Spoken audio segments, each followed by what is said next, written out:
gentlemen, and actually a good afternoon to you all. I'm Geetika Kure. I'm a Senior Account Manager attached to WSO2, the WSO2 sales team actually.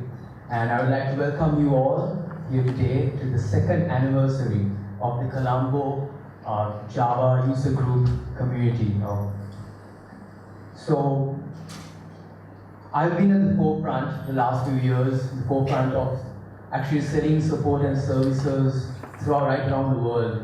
And every time I talk to our customers about the support and services they get from Sri Lanka and the guys who go on site, it's really astounding to hear the feedback they provide. They're always extremely impressed by the amount of experience, the talent, enthusiasm that our folks here from Sri Lanka bring to the table. And they've always been impressed, and increasingly Sri Lanka is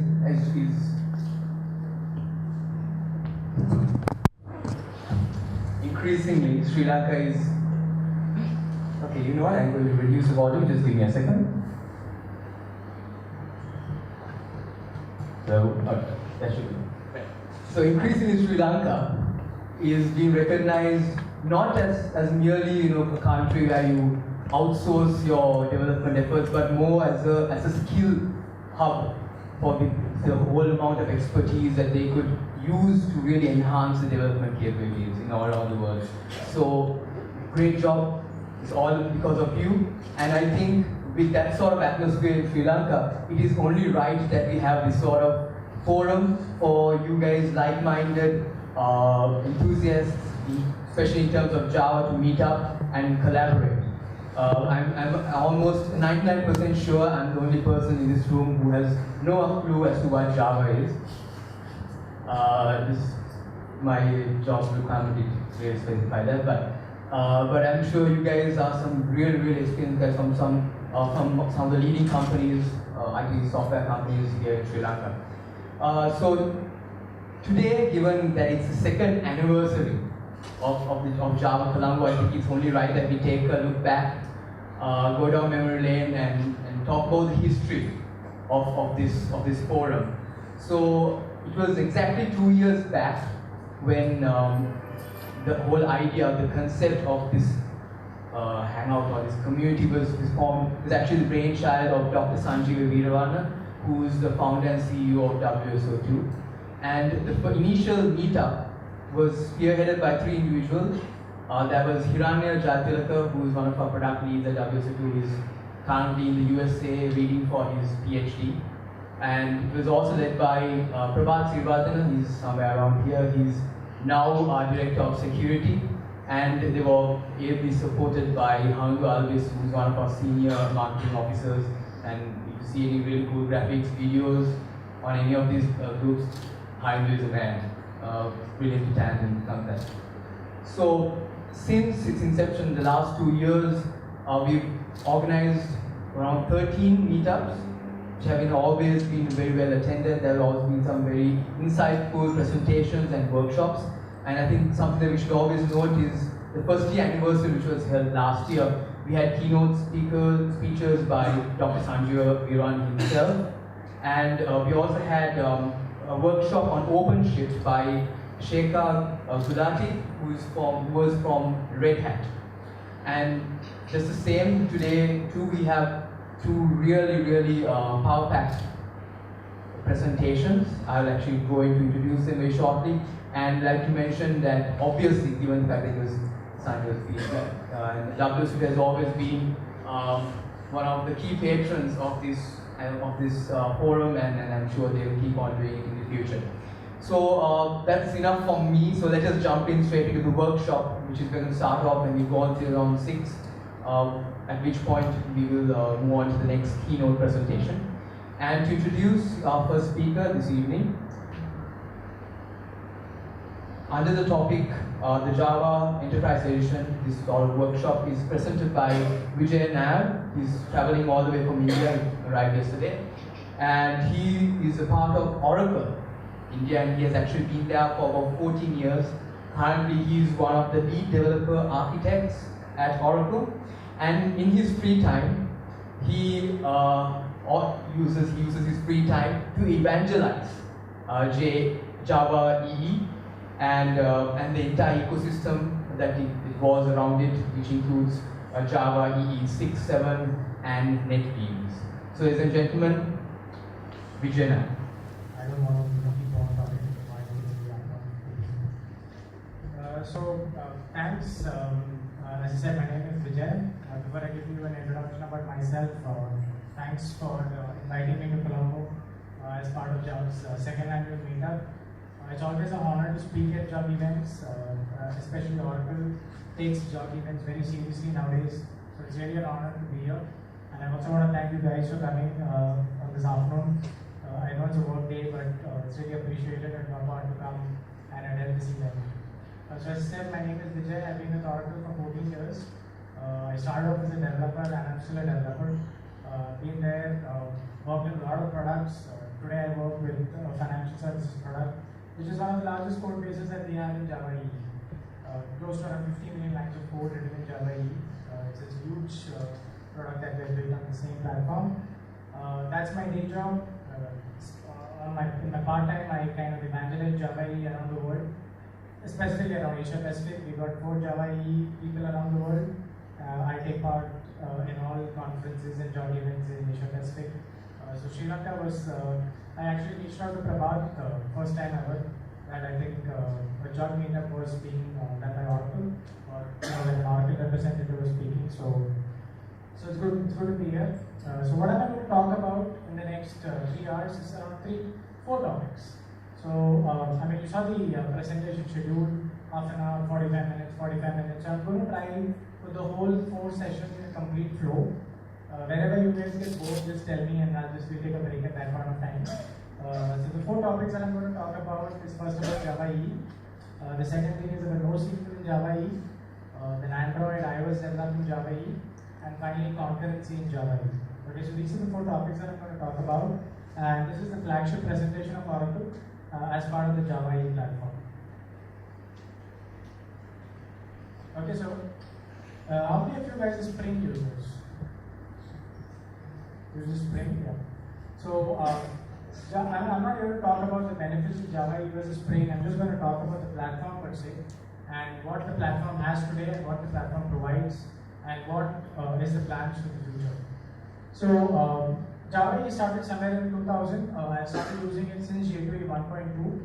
When the first version came out, servlets, EJBs, JSPs, the first sets of web applications being built use those kind of technologies, servlets, JSPs, EJBs for your business components, JSP for your views, servlets for your controllers and the likes. So that's how it all started off. J2EE 1.2, J2EE 1.3 introduced persistence for the first time, and J2EE 1.4 introduced web services. So by the time we were at J2EE 1.4, the platform was complete or feature complete in terms of building out applications. But the main problem of the platform at that point of time was the complexity. I don't know if anybody has used EJB 1.0 or EJB 1.1 or 2.0. It was extremely difficult to build, deploy, and test. The whole cycle was so long. People used to wait close to around 15 minutes to 30 minutes. And so the platform really became cumbersome to work with. So that's why there was a large-scale migration. A lot of people started moving towards other technologies like Spring. A lot of people started moving towards Juice and the likes. And that's how J2EE took on the mantle of a platform being extremely complex to be working with. So there was a lot of work around that happened around Java EE 5. In Java EE 5, what was done was there was a complete simplification of the programming model. So what happened in that was EJB 3 was introduced. In that case, you didn't have to actually implement specific interfaces. You don't have to implement a remote interface or local interface. It was all through annotations. So the programming model was made a little less simple for people, for ease of work, for you guys to be easy to work with. Of course, that did not help a lot. People were still very interested in unit testing code. Java Pojos was very prominent. So that's the whole thing came around in Java EE 6. So Java EE 6 built upon what Java EE 5 provided. So Java EE 5 you had EJB 3, GPA, JSF. Java EE 6 introduced CDI for the first time. Has anybody heard of CDI? Yeah? So component dependency injection, the equivalent of Spring in terms of plain objects being managed by the container. So Java E6 introduced CDI for the first time, as well as JAX-RS. So JAX-RS helps you build REST services using that specification. Not only that, for the first time there was something called web profiles introduced. So we all use application servers today. Some of us use WebLogic, some of us use JBoss, Glassfish, WebSphere. So the web profile was introduced for the first time. So what the web profile does is there is only a certain set of specifications that needed to be done to qualify as a web profile. Only those set of specifications which help you build web applications. So that was your servlets, JSP, there is a set of specifications. Okay, so there is a set of specifications that come in, and there is a group that sits, led by the stewardship of Oracle, there is a group of people who sit down and come up with specifications for each one of them. Okay, the specifications is the main abstract, the technical documentation that says that this is how this specific piece of technology has to be brought in or has to be implemented. Then all the different application server vendors go and provide their own implementation of the specification. So there are close to around 19 of these specifications which are there. This is the full profile, and the web profile consists only a subset of this. So the web profile consists only of those sets which help you build only web applications. So the web profile does not contain JMS, it does not contain timer beans, it does not contain JAX-RS and the likes. So it was a very small subset of it. And so then we move on to Java E7, which has been a very significant release last year from Oracle. The main theme of Java E7 last year was embracing developer productivity and HTML5. Okay, now developer productivity is already very high. I mean, in terms of the boilerplate code that you want to write, is actually quite less. In Java E, you got like very less boilerplate code to actually develop your applications, and I'll show you through a lot of code that happens. I'll show you how you write out specific components. So developer productivity was taken to a next level. 10 lines of code can be reduced to just a simple annotation and the likes. And I'll show you how we've done it in JMS, how the thing has happened in JPA and the likes. The other thing that has been very prominent in Java E7 is embracing HTML5. So the main thing is WebSockets. Anybody started working with WebSockets or the likes? No. So WebSockets help you build. It's a new protocol, not a protocol. Yeah, it's a new kind of mechanism to build real live applications. So chatty applications. Being the most simplest example that is there. WebSockets help you build real time applications, stock pickers, chat application and the likes. This was introduced for the first time. I'm going to go in quite a detail into WebSockets as we talk about it. And the second thing that has been done from an HTML perspective is JSON. So JSON is a default representation. The JavaScript object notation is a default representation that we use nowadays as a data format exchange between the client and the server. So XML has taken a backseat, especially in web applications, and JSON has really taken forth as a primary data format. So Java E7 provides a whole set of facilities to help you parse JSON, use JSON, create JSON structures and the likes. In addition to that, the couple of other ones that have been introduced are batch and transaction concurrency. I'll talk about it as we progress. So these are the specification requests that are available in Java E7. All the JSRs that are there as part of Java E7. The ones on the right hand side are the new ones that have been introduced as part of the platform. Okay, the ones in green are the new ones that have been introduced as part of the platform. The ones that are in yellow have undergone minor changes with respect to the platform. Okay, minor changes in the sense that an API is changed, there has been some code changes around injection and the likes. And the ones in gray have not undergone a lot of changes, just very few minor changes as compared to the ones in yellow. So the ones on the right are concurrency utilities. You can now use threads in Java E. We were not allowed to use that before. Batch applications. You can build whole-scale Java batch applications. Okay, using Java batch applications. You can process in bulk, persist in bulk, and the likes. I'll talk about that. Java API for JSON. The JavaScript object notation. You can parse data structures. You can create JSON data structures and the likes. And finally, WebSockets.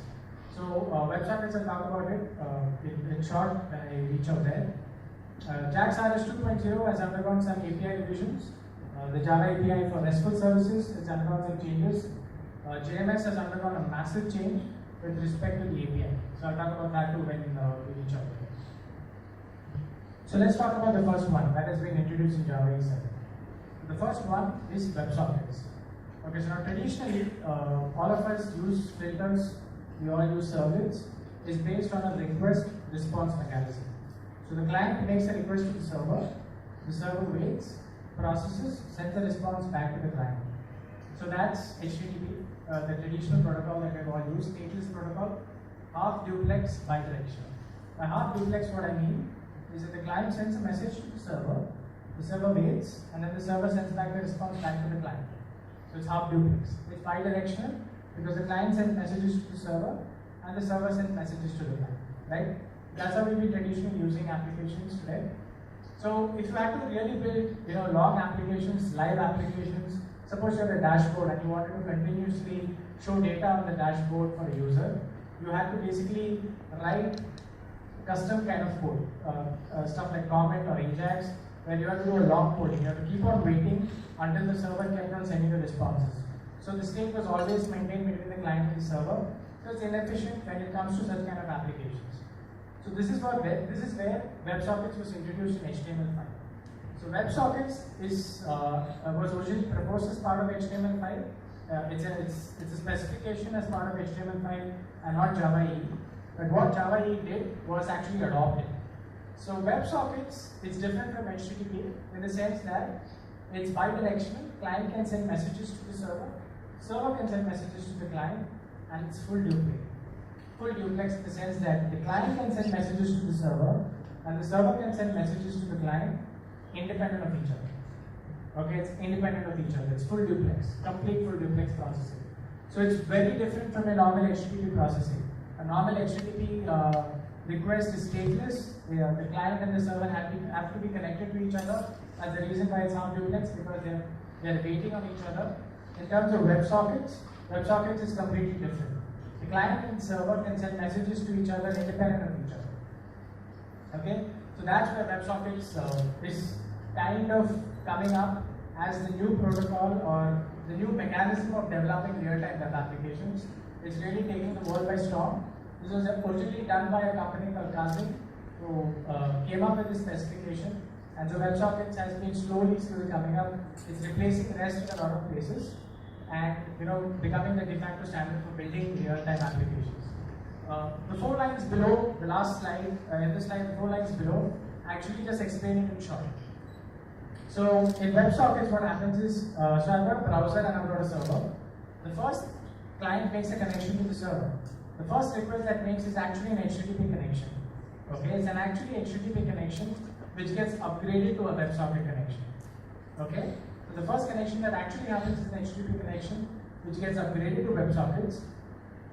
The TCP connection is established, and they can send messages to each other. The client can send messages to the server can send messages to the client, and they can send independent of each other. So it's bidirectional, full duplex, and at the end of it, the connection is ended. So what does Java EE provide to help you achieve this? So the Java API for WebSockets is a high-level API, both for the server and in the client side. So I'll give an example. Suppose you've got a chat server.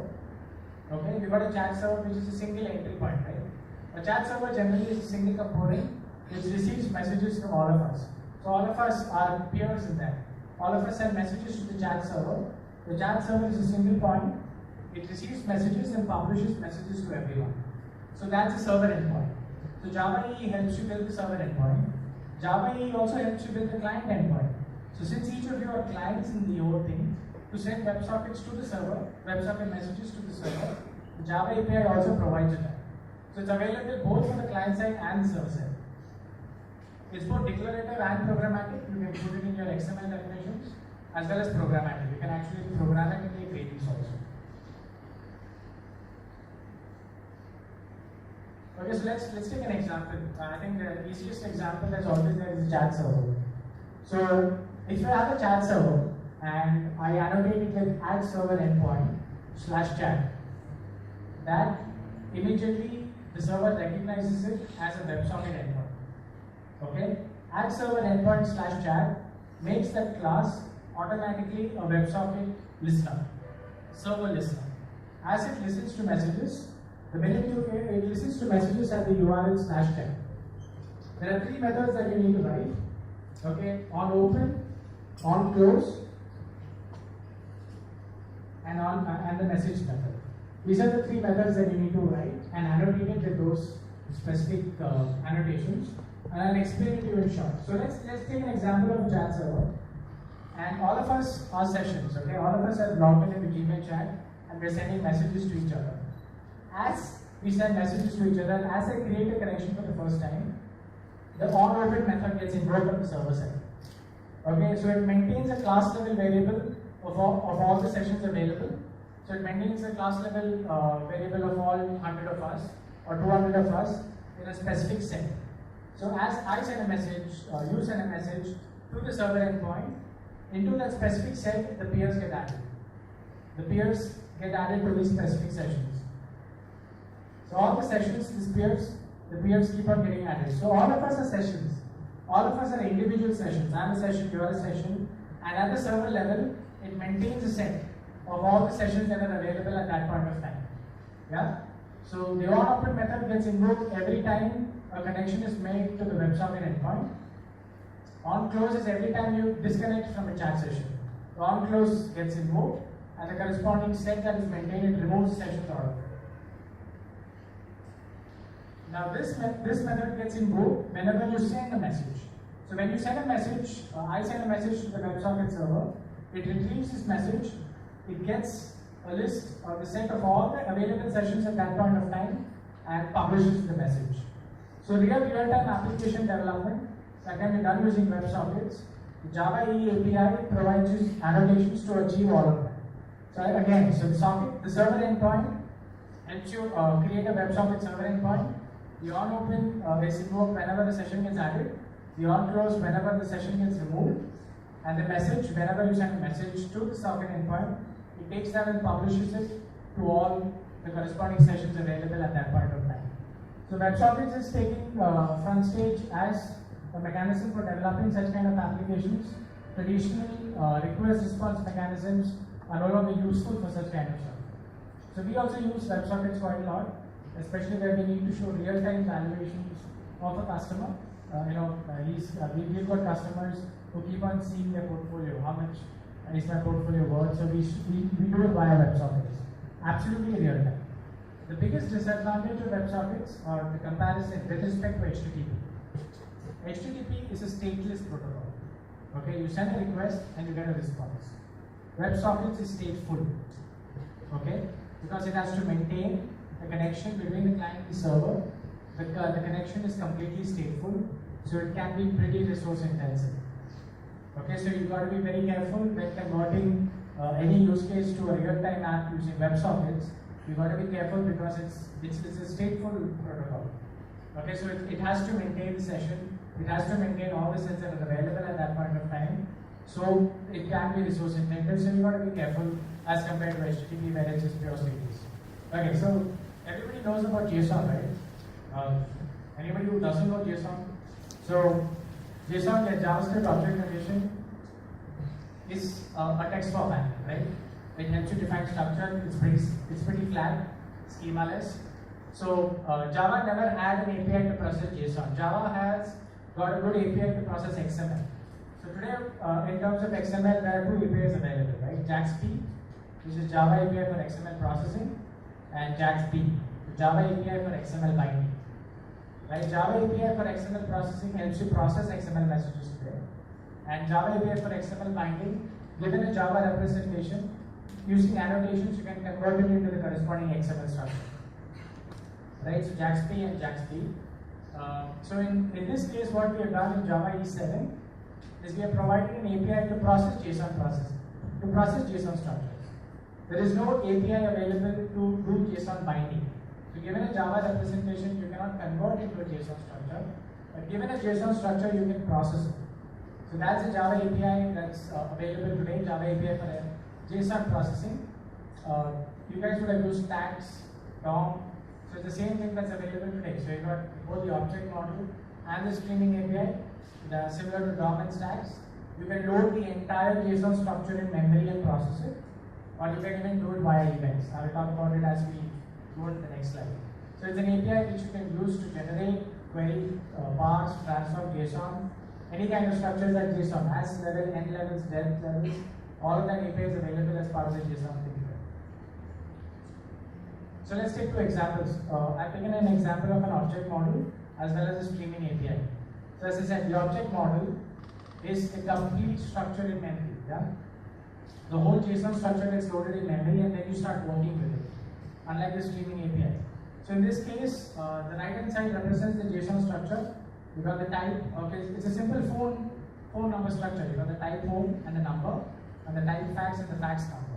So that's the JSON structure which you want to construct, and that's a JSON array on the right hand side. And Java now provides you an API to do that, the Java EE API. So if you look at the left hand side, that's the code that you use to do it. You first have a JSON array, and into the JSON array, you start creating array builders. You use the array builder to start putting in arrays into it. Okay, so on the left hand side, so I create a JSON array object, and I create an array builder, and I put two objects into it. The two objects represent the home phone number and the fax number. The home number and the fax number, and on the left hand side, I create an array builder, and I create an object builder putting in the two objects into it. So JSON will create object builder, you add the home and number, and again add an object builder, the fax and the number, and the one on the right hand side gets created automatically. Okay, so that's the API that's available today as part of the object model. Again, the object model, why is it called the object model? Because the entire structure gets created in one shot.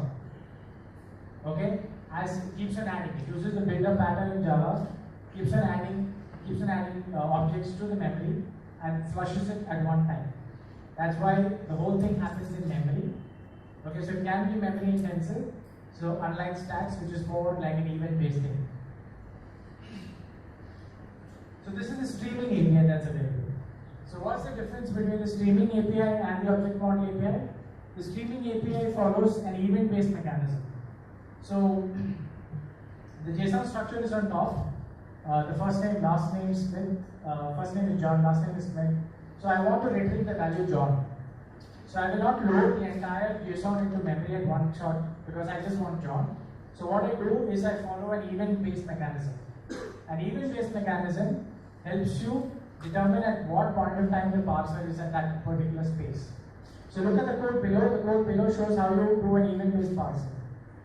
So you first get a handle to the parser, that's the start object. Then you get the parser.next, which is the key name.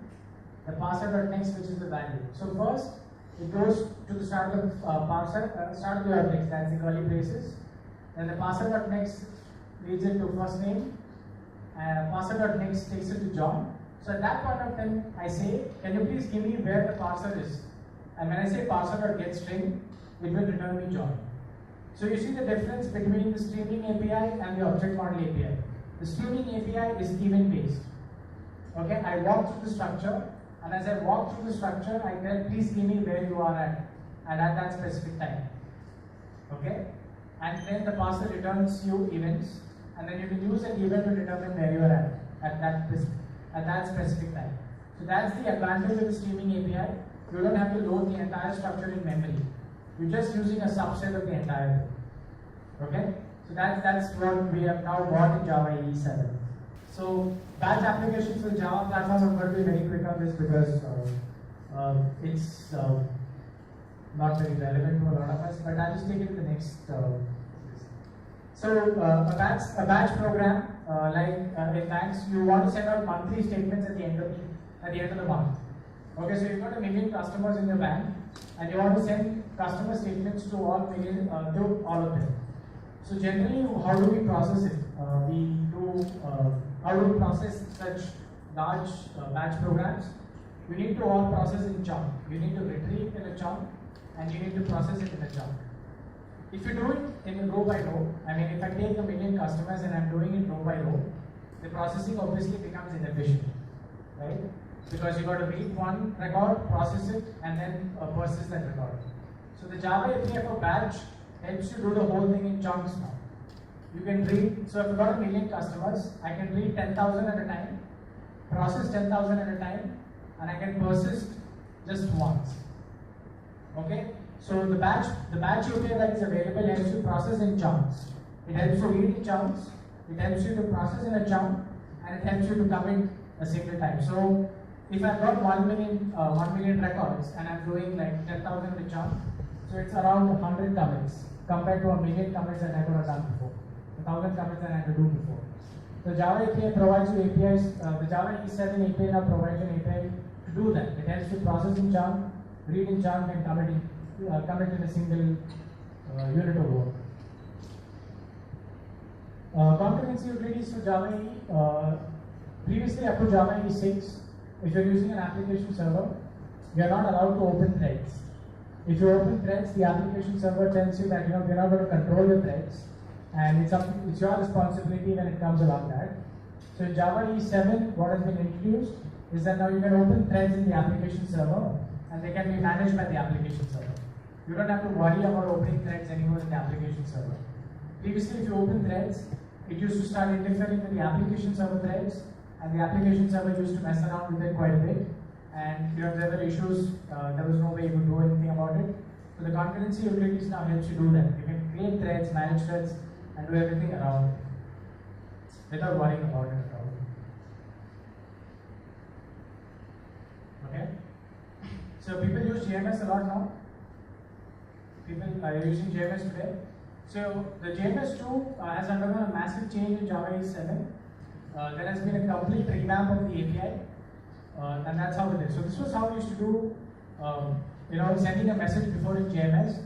These were the kind of steps that you had to follow. You had to open a connection using the connection factory, and you had to open a session using the connection. You had to create a producer from the session, and then you used to send a message from the producer. Now this has been revamped completely in Java E7 by just the single line. Okay, now using the single line, you can just send it, and all the boilerplate code that you had to write before, in terms of opening the connection, in terms of opening the session, creating the message producer, all of that has been wiped out completely, and you can just do it using the single injection or single annotation or injection of a JMS context. So what do the JMS contexts now have? It has got a default connection factory using which it creates a connection and a session. Okay, so JMS API has been revised quite dramatically. There have been changes done both from a developer productivity perspective as well as from an app server scalability perspective.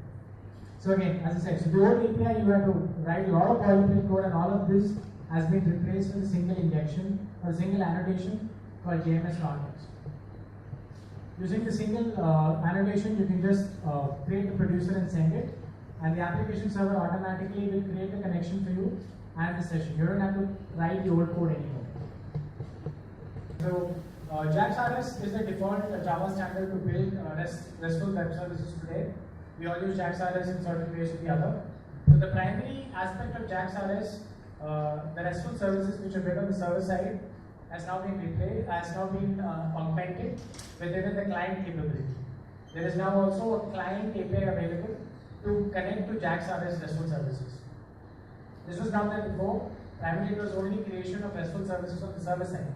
You could take a POJO, annotate it at RESTful resource, and it becomes a RESTful resource for you. Now we also got an API available to create a client order. You can create a RESTful client which can connect to a RESTful service. That's how it is done. Okay, so the client builder or new client. So previously, you had to import java.sun.jersey and create a client out of it. Now you've got javax.rs.client builder, and you can create a client in Java. Okay, so if you've got an external system which looks at REST services, you can now build standard-based RESTful clients. Okay, JAX-RS-based clients which can connect to RESTful services. Another important thing that has been introduced is asynchronous processing. Asynchronous processing in RESTful services. You can get a response, you can get a request for a specific REST resource, and you can send a response in an async way. You don't have to send it immediately. So it improves scalability and throughput in that perspective. Bean validation 1.1. Has anybody used bean validation on Java EE? Yeah, cool. At least one person. So bean validation has been the API has not been used a lot. People do use a lot of their own custom-based validation mechanisms. So bean validation was introduced in Java E6 for the first time. So what it does, it used to help validate entities. Okay, primarily your POJO objects on which you could put constraints. So if given a customer, I can put his first name not null, his age with a limit max of size or something, his date of birth has to be in the past, but all of these validations could be done only at the POJO level. This has been extended, that validation can now be done even at the method level. Okay, previously it was not there at the method level, it was only at the entity level. Now even at the method level, you can introduce method constraints. So stuff like this. So at the method, I got a place order, and I want to check that the product name is not null, the quantity is got a maximum size of 10 and it's not null. And you can also write custom validations. Okay, given a customer number, you want to write custom validations around it. The Bean validation framework provides you that. You can write your own custom validations and make them injectable into methods that are there in your classes. Okay, so this was not there before. Primarily, all of these validations were there only at the entity level. Now you also have validations available at the method level. You also have a set of validations that you can do. I mean, if you look at the one below, the future task. Okay, future is something that is available under the Java Threading API or Java Threads. So if you want to ensure that an appointment, when you call get appointment, the date is always returned in the future. Okay, so you just annotate with that future, and the validation will automatically ensure that if it doesn't return that, it will throw an error. So Bean validation has got close to around 250 such capabilities today as part of 1.1. This API was completely revamped by the JBoss team, and you can use it to put both your client level validations, that means at the entity level, as well as at the method level. You can also write your own custom validations. It's very easy to extend it. So JPA, I think this has been one of the most popular specifications available, the Java Persistence API. So 2.0 was really powerful in terms of capabilities that it provided. JPA 2.1 took it to the next level. Okay, now JPA 2.1, now you can have schema generation. A schema generation, what I mean is you can create the entire schema out of your entities. Okay, previously that was not available. This was a feature that was available in Hibernate, and it has been now brought into the standard. You've got complete stored procedure support. You can call any kind of stored procedures. The kind of support that it has for structures, arrays, ref cursors, and the likes. It's pretty comprehensive in terms of support for JPA, for the stored procedures today. So let's look at schema generation. So now, given a set of entities, you've got a set of entities like your customers, you've got your orders, you've got your order lines, and you want to create a schema out of it. Okay, the database schema that gets created. So you just got to define these properties in your persistence.xml file. Okay, the schema generation action, first you got to say, okay, I got to create. You can also provide a SQL script. Suppose you want to create data after the schema has been created, you can provide an SQL script for it.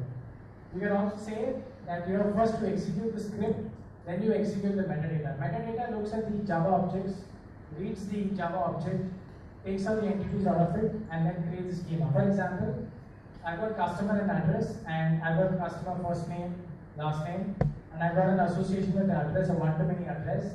So when you run this, it will create the customer table with the first name, last name column. It will also create the address table with the foreign key defined. So the schema generation capabilities helps you completely build out your schema. Okay, so it helps to bridge the gap between you as a Java developer and the DBA. So both of you together can work this out, and the entire schema can be generated. Primarily useful during testing. Okay, I don't think so you're going to use this during production. You're not going to drop the schema and create the schema every time you deploy something. So this is primarily useful during testing. Okay, for creation of the schema and everything. This is a complete. Does anyone still work with PL SQL? Yeah. So if you're using PL SQL and you got a Java layer, you don't have to write a lot of JDBC code. Do you use JDBC today? Yeah. So you don't use JDBC anymore. The JPA specification provides you a complete, comprehensive set of features which are available in JDBC today. In terms of structures, your ref cursors, all of that, you can call the stored procedures, return it, and use it as Java objects. Okay? So that's the new capability that's provided in JPA 2.1. So at least you got one guy who uses PL SQL still. So JPA, the Java Transaction API is a new API. It's an old API, but it has changed finally. In terms of, if you're using Java EE today, I am using Java EE 6. you have to have an EJB. Okay, without an EJB, your transaction initiation doesn't happen. Okay, you have to have an EJB which starts off the transaction. So in JTA 1.2, this has been changed. You no longer need to have an EJB. Using normal POJOs, you can just annotate that transactional, just like you do a Spring component way. Okay, you take any POJO and you annotate with that transaction, and it becomes, and the transaction starts off. So the same thing has been introduced in Java EE 7 today too. Given a POJO, just annotate with that transaction, and your POJO becomes transaction. You don't need an EJB to initiate the transaction. Who uses Spaces? No one, right? So I won't skip this because I don't know who uses Spaces anymore. Java Server Faces is the component-based framework for building UI. I think it's one of the worst specifications ever to be done. So the other changes that were done in Java EE 7, you got servlets, non-blocking I/O for the first time. So non-blocking I/O, what do you mean by non-blocking I/O? So suppose you got a huge set of data that needs to be transferred from the client to the server. So the server used to block until the whole data comes from the client. Non-blocking I/O, the server does not wait for the client completely. As and when the client starts sending chunks to the server starts processing. Okay? So it asks the client, have you got the data for me? The client says, yeah, give me the first chunk. Then it keeps on asking and then it processes that chunk. Then it goes back to the client. Are you ready with the next? And the client says, yeah, I'm ready. It sends it back. So it's non-blocking. Okay, as and when it starts receiving data from the client, it starts processing the corresponding data that it has got at that point of time. So servlets now has got the capability for non-blocking I/O. This is primarily works. It primarily works only with asynchronous servlets. It does not work without that. CDI 1.1, it's global enablement. So now what in Java EE 7, if you write any POJO, by default it is a managed object. Okay, it's a managed object like an EJB. It's not a simple POJO, not a simple Java object. It becomes a managed component by default. So you got to be careful. You can veto it. You can say that I don't want this to be a part of managed as part of the container, and the container will ensure that it is not part of that. But you got to be careful because it can lead to a lot of problems. EJB 3.2 finally, container managed persistence and name managed persistence has been removed, but it was useless. So Java EE 8 is the next version that's going to happen in a year's time. And okay, so Java EE platform, as I can see from a lot of people, as I've been talking, a lot of people seem really clueless about what I've been talking about. See, the Java EE platform is something that is still progress. It's in a state of transition. Okay, Spring is really the de facto platform today. There is no doubt about it. It is a dominant platform in terms of Java development or enterprise development. Spring is the dominant platform, no doubt about it. So the Java EE platform is in a stage of renaissance. It is trying to improve, and it has improved in certain ways. As I said, there is a lot of effort that has been put on the developer productivity, and there is a lot of stuff that is also going on into community participation. So that's where I want, or the community wants, or the Java EE group wants participation from the community. So the way the Java EE platform works is the specifications are governed by you guys. So you decide what goes into the platform. So if you take a specific specification, like the JPA, you can go and you can raise a new enhancement request. Okay, you can say that I want this in this specification, and the JCP or the Java community group takes that and actually starts implementing it. So if it's approved, it actually goes in and makes part of the platform.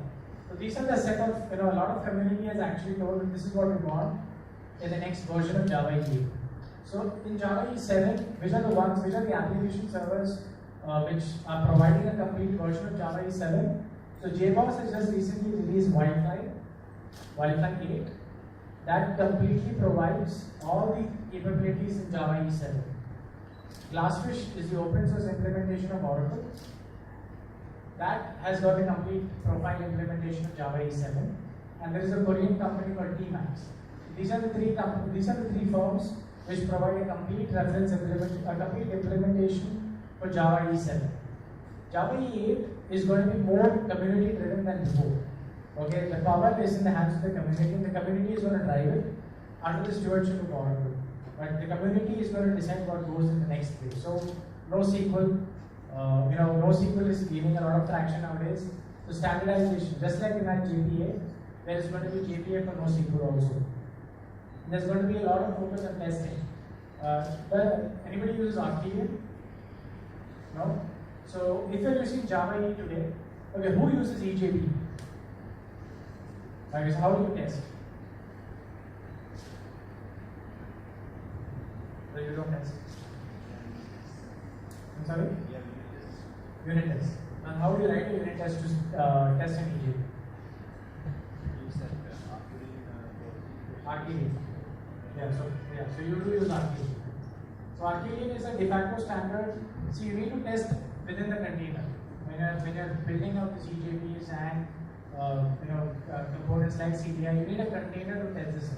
So Archelion is the only framework that is available today to test it out within the embedded container. Okay, Archelion is a project that is from JBoss and it's the most dominant project when it comes to testing enterprise software or enterprise Java EE applications. So have a look at the project. That is the best project that you can have, and there are mechanisms or there are discussions that are on to bring Archelion into the mainstream. Okay, having a standardized way of testing Java EE. Do you know that the embedded container that you use or that you see today, the embedded Java EE container is actually part of the specification. The specification states that you need to have an embedded container, a lightweight container, so that you can test it out more easily. Okay, so what is the IDE that you use? NetBeans. And what app server do you use? Glassfish? Or JBoss. So who uses Glassfish? Have you guys heard about Glassfish? Nice. Yeah, so Glassfish is just, it's always considered as a toy project. Not many people are interested in it. So let's just take a row of hands. Who uses JBoss? The Tomcat? WebLogic? Okay, so WebSphere? Well, at least we got one hand. So yeah, I think, so that's good. Glassfish is just considered to be a toy implementation, but you don't believe it, in Japan and likes, it's still very dominant. I don't know why, but yeah, it's used a lot, Glassfish. But Oracle stopped supporting Glassfish, as you would know. Oracle does not support Glassfish anymore. It is just going to be the reference implementation. Okay, so you guys know about Java EE, right? I mean, I'm seeing a lot of clueless faces. People, some of them look like, why am I sitting out here right now? So you guys know about Java EE, you know about the whole ecosystem, right? Specifications. Okay, who uses JAX-RS? I got 1, 2, 3. Do you guys know about JAX-RS? Yeah? But you don't use RESTful services today, right? So who uses JAX-WS? Okay, good. EJB, we've got some guys. CDI, there's one person, that's good. JSF, no one, good. You shouldn't use JSF. You should know what it is. It's very bad. The model is fundamentally broken, and I'm saying that Oracle has got something called Oracle ADF Faces. I use that quite regularly. Of course, it's an optimized version. Don't quote me outside, okay? I might lose my job.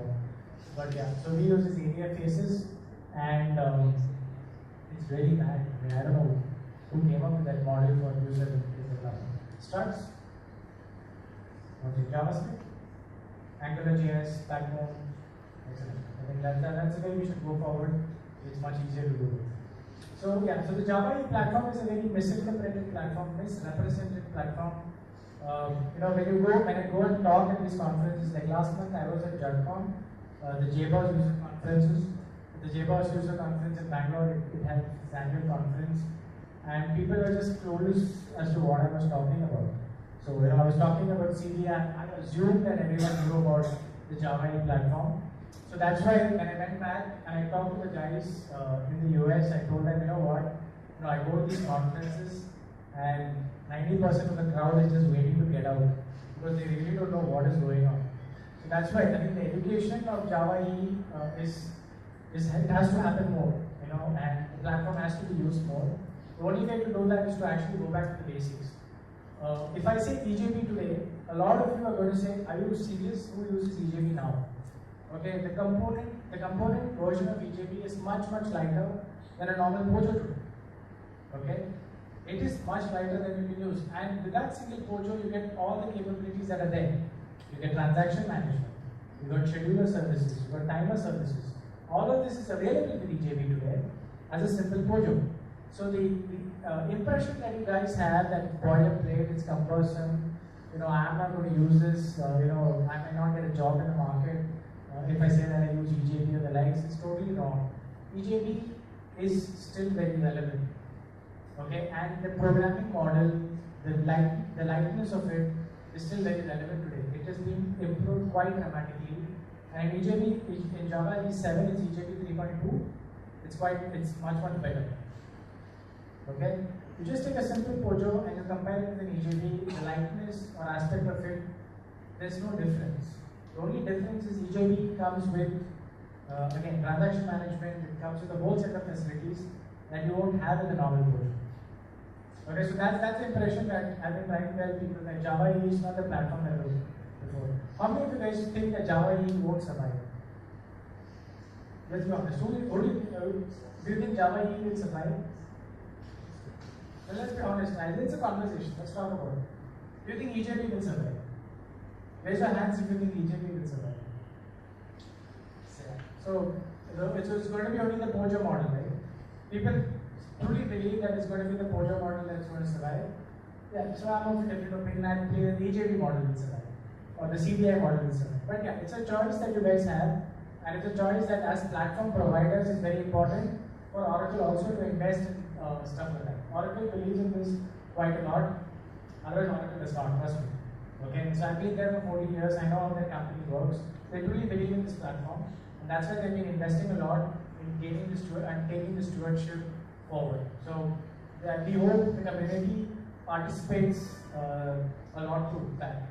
You guys have equal responsibility. And now the difference between Java EE and Spring is a closed project.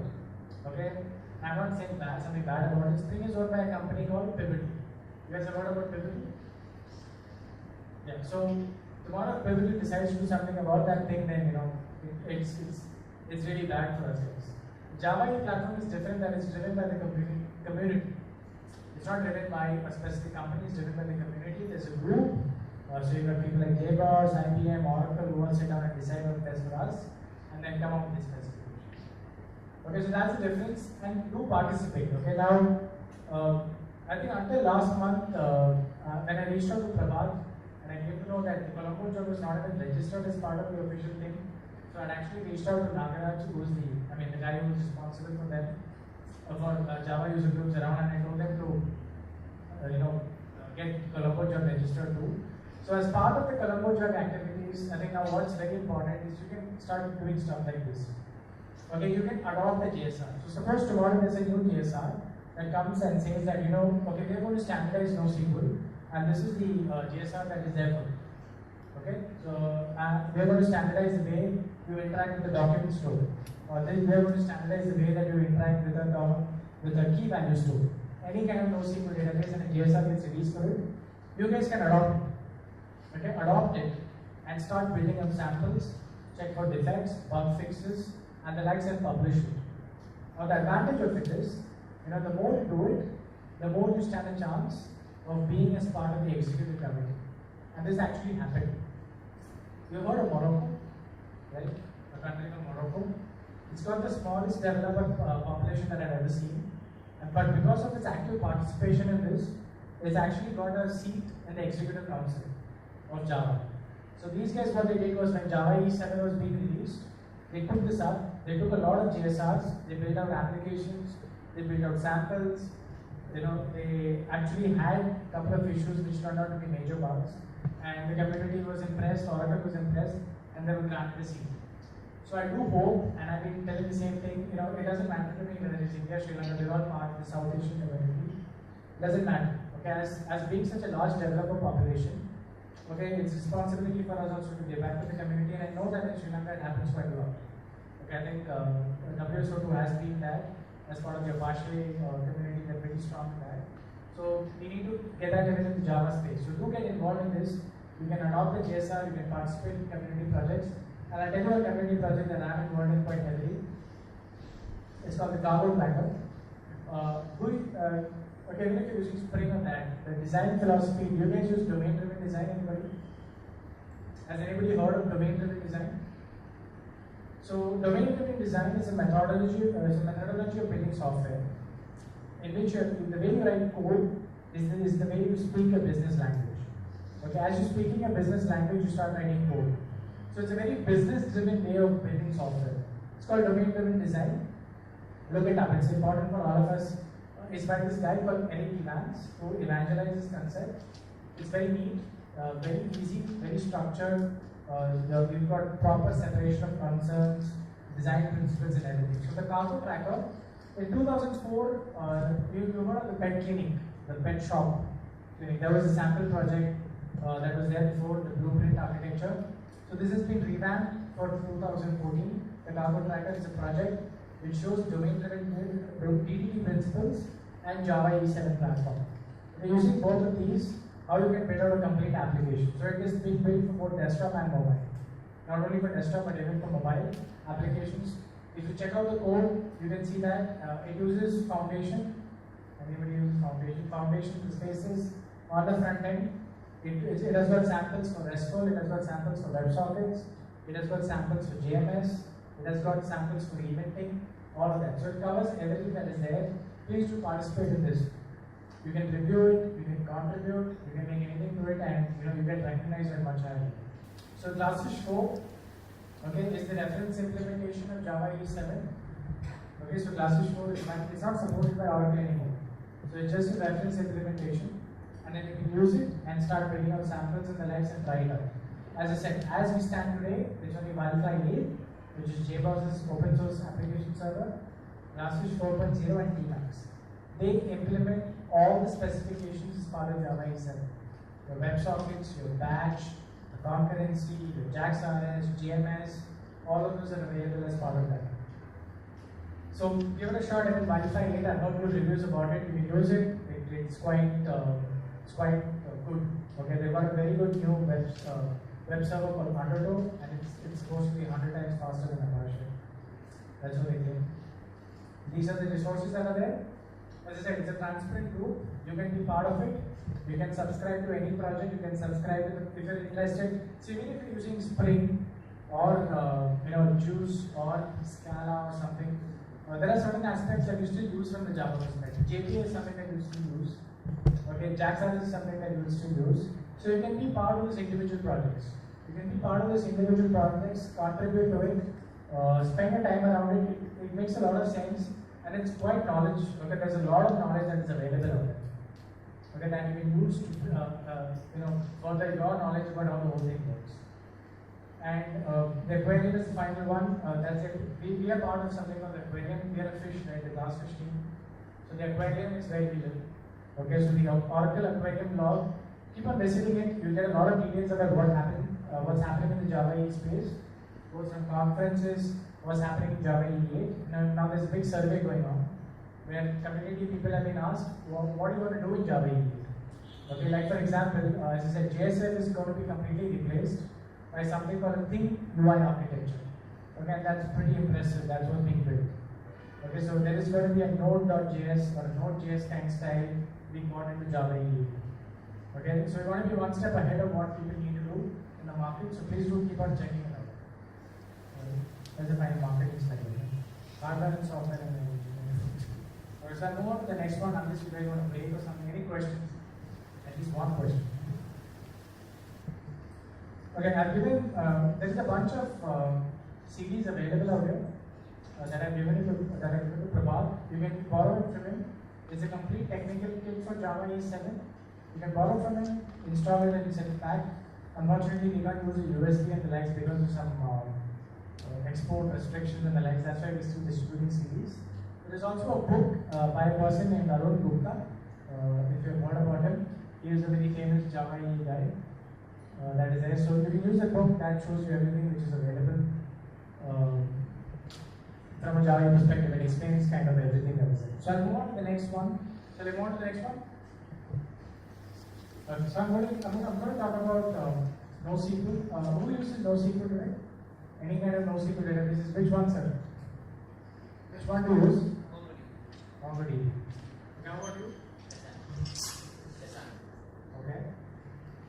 Anyone else? How many of you guys don't understand NoSQL? Everybody knows about NoSQL?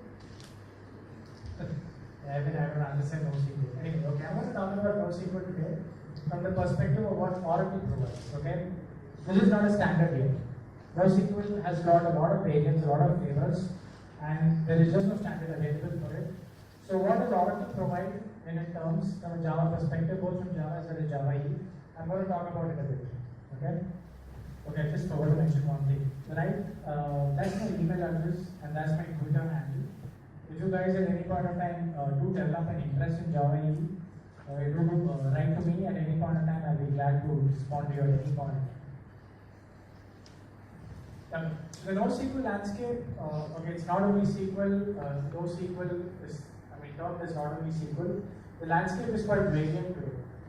It's basically what they say is defined by non-conformance to established RDBMS paradigms. So the RDBMS paradigm primarily uses ACID. Right? ACID is the base. ACID is what is the basic thing for RDBMS. Atomicity, consistency, isolation, and durability. The NoSQL database or the NoSQL landscape. Okay, the NoSQL mantra uses something called base. Okay, so base is quite different from ACID. Base means basically available, okay, soft state, and eventually consistent. It's quite different from ACID, which is for atomicity, consistency, isolation, durability. Base, basically databases which conform to the base paradigm compromise on consistency for availability. It's basically available. That means it's always available for you. There's never a case wherein your NoSQL database is ever going to be down or not going to be available for you. So that's what it means by basically available. Soft state means it's always in a soft state. You don't know, when you query once, you might get a different result. When you query again, you might get a separate result. But what it says is that eventually consistent. It is going to be eventually consistent. As you keep on querying for it, eventually the data is going to be returned to you in a consistent state. So NoSQL databases compromise for consistency. They compromise consistency for availability. Okay, so that's the basic difference between NoSQL databases and RDBMSs. So RDBMS again, the primary theme of RDBMS is consistency. The database, when you make a transaction and you make a comment to the database, you have to ensure that it follows the ACID properties. The base doesn't care. It says, it has to be basically available. So is it going to replace databases? No. I think it's going to be complementary to databases. Both of them have their own set of use cases. Like, the MongoDB, the person who uses MongoDB, what do you use it for? Right, so, yeah, it's a separate use case. You don't need an RDBMS for it, but your main data store is still an RDBMS, right? So, NoSQL databases typically have that. Okay, the use cases for NoSQL are primarily around the database. The databases are going to remain your primary store. I do hope it remains for a long time because Oracle's primary bread and butter is to the Oracle database, so it should remain there for a long time. Did you know that even Oracle's got a NoSQL database? No? So we bought a company called Berkeley Database. Okay, so it's a key value database that's there. So there are 4 types of NoSQL databases available today. The first is the key value type. Key value is you pass a key and you return a value. As simple. What kind of examples? If you're using a cache mechanism, okay? If you're giving a cache, a Java object cache, you give a key and you return a value. So that's the key values part. The second part, the second type is a columnar database. So if a columnar database, just imagine it to be like, consider an Excel spreadsheet. Consider like an Excel spreadsheet. You got a row and you got a specific column. You supply a row, you specify a column name, and you get the value. Columnar databases, all data is stored at that specific column. Okay, everything associated database called Neo4j, if anybody knows about it. So graph databases is when you've got interconnected data. So social networks, social network kind of data. It's interconnected graph data. So that's the third type of NoSQL databases. Neo4j is very important. And why is it also called graph databases? Because the relationships also have properties. So if I've got a link between me and my sister, I say that, okay, the link has been defined by property of is a brother of. Okay, so even the links are properties. So that's the type of databases, the graph databases. And the fourth, which is the most popular databases, the most popular type of NoSQL database is the document database. The document database can be considered as a big tree, big hierarchy. Just consider it as a big tree structure. So MongoDB, CouchDB, these are the most popular document-based databases that are available in the market today. So all of these four are the main paradigms today. These are the four types of NoSQL databases today. There is no specific way of defining a NoSQL databases. There are a lot of variants around it. The ones below here, these are the most popular ones today: MongoDB, Cassandra, Neo4j, CouchDB, HBase, and of course Oracle's NoSQL databases. So these are the four types of databases. These are the most popular ones. MongoDB apparently has got the most traction in the market today. The one in the orange is there, MongoDB. That's getting a lot of traction in the market today. People use it quite a bit. In terms of the NoSQL databases, as I said, use cases are very different. People are using it for use cases other than a traditional RDBMS can support, but it's too expensive to just use RDBMS. I can achieve the same using a NoSQL database and at much lesser cost. I really don't need a full-blown RDBMS for it. So that's where the NoSQL databases have gained quite a bit of traction. Okay, so what does Java provide that you can use to access these NoSQL databases? Okay, now MongoDB, if I'm not mistaken, has got a Java API. Yeah. Do you use the same Java API in MongoDB? Yeah. So you can use the native API that's provided as part of MongoDB, but suppose you don't want to use it, you want to use technologies that you're more familiar with. So you want to use something like JPA, okay, the Java Persistence API. So if you notice the JPA part, JPA means Java Persistence API. The persistence does not necessarily have to be a relational database name. Okay, it's persistence. I can persist it anywhere that I want. I can persist it into a file. I can persist it into a columnar database, a document database, and the likes, or the RDBMS. So JPA kind of abstracts it quite well. Because the Java Persistence API abstracts it quite well. And what are the benefits of it? So you don't need to know each of the corresponding API quite effectively. You don't need to know the MongoDB API. You don't need to know the Neo4j API. You don't need to know the Cassandra API. You don't need to know the Oracle NoSQL API. Using a set of technologies that you're already familiar with, that is the Java Persistence API, you can connect to the underlying data stores and use it. So the Java EE API provides you two mechanisms. One is JPA, and the other one is CDI. I will talk about both of them. So yeah, as I said, learning each diverging NoSQL product cumbersome, often unnecessary. That is right. Tomorrow, people, when they use MongoDB, they realize that, okay, I didn't need to use MongoDB, I could have used some other NoSQL database. Okay, so there is a lot of confusion that happens around NoSQL databases. You can use one for the other. You can use Neo4j in case of MongoDB, in case of MongoDB, in case of Neo4j. Though they try to be very specific, it's still very fluid. There's a lot of volatility in that market. So that's why you want to abstract, you want to be safe. You want to ensure that if I change the underlying MongoDB database to something else, I don't want to make changes into my corresponding code. So that's why I want to use something standard, something which is available that I can use, which helps me prevent any changes to the underlying NoSQL store. So that's why JPA fits in quite well. People use JPA, right? Yeah, so which JPA do you use? Hibernate or who uses JPA? Which one? Eclipse, Toplink, Hibernate, Hibernate JPA? Okay. So the third part, switching between NoSQL solutions is difficult. Yeah, because as I said, there's volatility. You might choose to adopt MongoDB and then you realize that, oh my god, I actually didn't need MongoDB, I needed something else. So you can keep that isolated from it. And of course, polyglot persistence is difficult. Polyglot means it could be a polyglot, it doesn't conform to object oriented. It could be any kind of data store that you want. As I said, it's a document, a columnar, it's polyglot, it's multiple. So it's difficult. It's really, really difficult for you to achieve that. And the APIs is generally low level, it's pretty verbose, okay, it's quite complex to work with. So the Java Persistence API provides you capabilities to abstract yourself from the underlying NoSQL database. So there's a product from Oracle, or actually this is a reference implementation of JPA called Eclipse Link NoSQL. If you're using Hyperlink, I think it's called Morpheo or something. So it supports JPA style access to NoSQL databases. So given an entity, okay, a simple entity, you can have annotations on it, and it can persist into MongoDB, or it can persist into Oracle NoSQL. I'll show you some details about it. Metadata to identify NoSQL entities. Now today, traditionally, if you give an entity annotation, is defined as an entity that needs to be stored into a relational databases.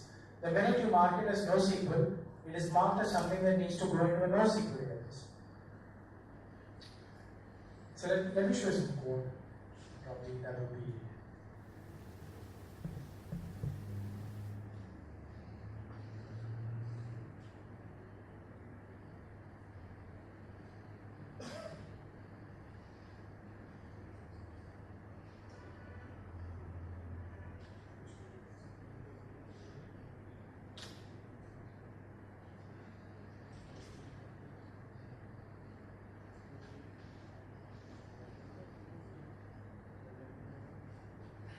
So this is an example from MongoDB mapping. Okay. Now if you look at it in MongoDB, now the biggest thing of a document store, if you're using a document store like MongoDB, you've got an identifier. Okay, but the identifier is not used anywhere. Okay, the identifier is not used anywhere. It is just kept out there. You can query any parts of a MongoDB document structure, unlike a key value store where you're always working with the keys. In the document store, you've got an ID, but that ID is never used. It is just kept out there. So if you take an order, a class order, and you mark it as NoSQL, with an entity called NoSQL and as an entity, it is marked for storage into any kind of NoSQL database. Okay, now in this case it's MongoDB. So I've marked it as a NoSQL in association and NoSQL annotation, and it becomes a MongoDB associated entity. So it's an order, it's got an ID, it's got a description, it's got a discount. If you notice, all the associations which you have out here are the same associations that you would define on a normal JPA class. You don't have to change that at all. Okay, even if I'm using a relational database, I'm going to have a one-to-many association. I'm going to have a one-to-one association. All of these associations are still available out there. Okay, in the MongoDB, if you're using NoSQL JPA.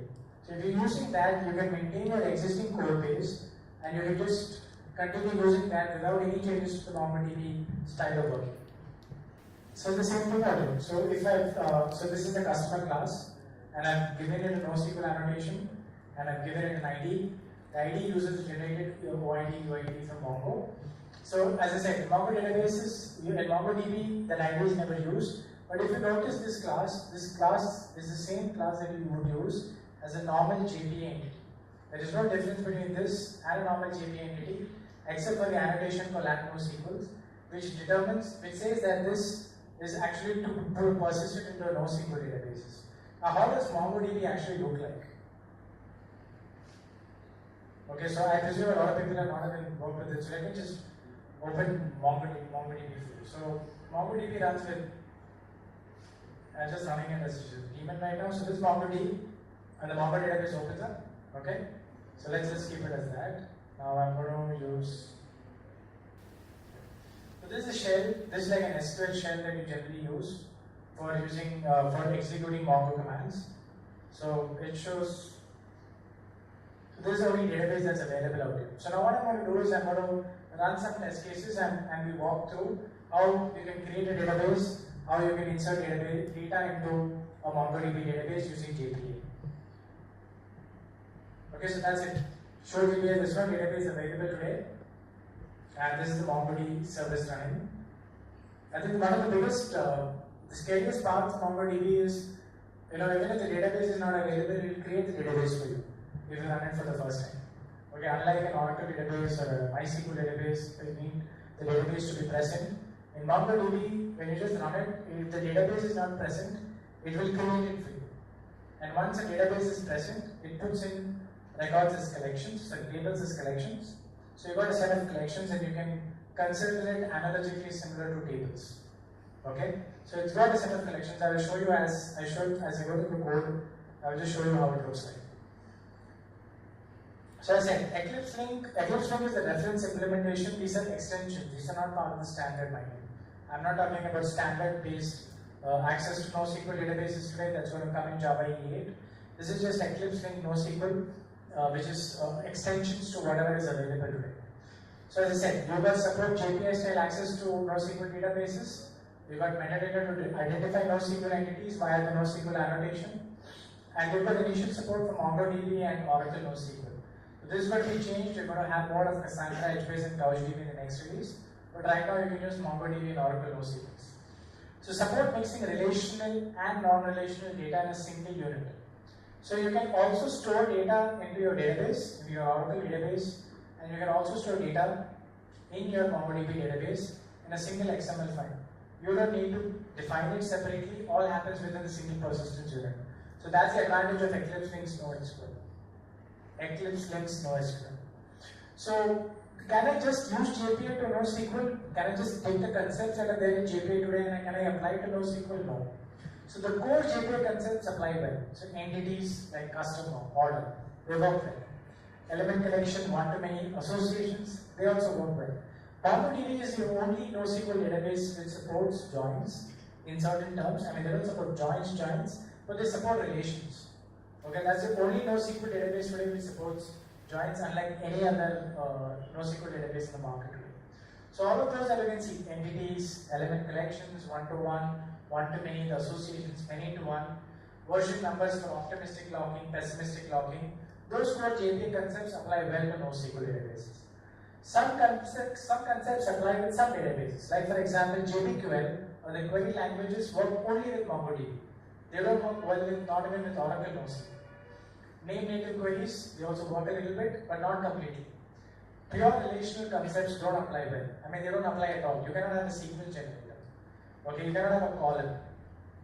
You cannot have a secondary table. These are all pure relational concepts. Okay, in terms of databases, they're pure relational terminologies, and they don't apply well at all. So, in terms of, you can persist data, can you also query? Yeah, you can also query data from NoSQL databases. You can have basic finders, like finding by the identity and all. You can have JPQL. You can have some kind of querying, some kind of basic object querying with JPQL today. Okay, so that's what it says. I mean, portable query language defined by the spec. It can work even with MongoDB. It can work even with Cassandra. It can work even with Oracle NoSQL. So you still write a JPQL query and still it can work under any underlying NoSQL databases. So it gets translated to the underlying database query. So Eclipse Link takes care that if you write it in JPQL, in the query language of JPA today, it will ensure that it converts it both into MongoDB or Oracle NoSQL. It takes care of that. You don't have to write a specific query for that specific database or for the specific NoSQL database. So there's an example of a MongoDB mapped entity. Okay, so as I said, the minute you mark it as a NoSQL and it's an extension. Okay, it's an Eclipse Link extension that's provided to you. It gets mapped to storing in a MongoDB entity. ID is not used. When it is used to generate a OID from Mongo, Eclipse Link will automatically generate it for you. Okay, these are the examples of query. You write it in JPQL again. Select O from order where O or total cost is greater than 1000. This is the same way that you would write even while querying a relational database today. So the same way that you write to query a relational database, you write it in this way, and then Eclipse Link will ensure that it gets converted into the MongoDB query. Now sometimes you want to use the native query mechanism.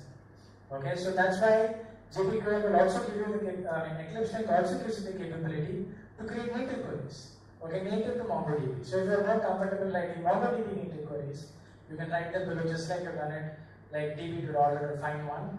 That's a very MongoDB specific way of query. Okay, so I'm going to show you that as we progress along. Okay, so let's look at an example of JPA. So what does this test do? This test is going to create a MongoDB database. It's going to create customers and it's going to create orders. Now, the database, as you can see, the database, there's no database for it right now. Okay, so if I say show DBS, there's no database, there's no MongoDB database available right now. Okay, so it's going to create a database called JPA NoSQL demo. So all of this has been written using the JPA API, the Java Persistence API. There is no MongoDB specific code out here. There is no import of the MongoDB library. It's all using the JPA specification provided by Eclipse Link, the extensions provided by Eclipse Link. And how does it do that? Okay, so in JPA you create an entity manager, factory, and you create an entity manager out of it. It's the same thing in here. Okay? So you create the objects just like you would do a normal object creation in Java. You create a customer object, you create an order object, and then you persist. And you persist the order, and you persist the customer, you persist the order. See, you're working with plain Java, you're not working with something special, any kind of MongoDB. You're working with concepts that are familiar to you. Okay? In this case, it's JPA. So I'm just going to run this, and you can see how it. So this is making connection to the MongoDB database, and it's going to. I think it's done. Okay, now if I go back to my shell, so you see it's created the JPA NoSQL demo database. It's actually created it. So I move to that.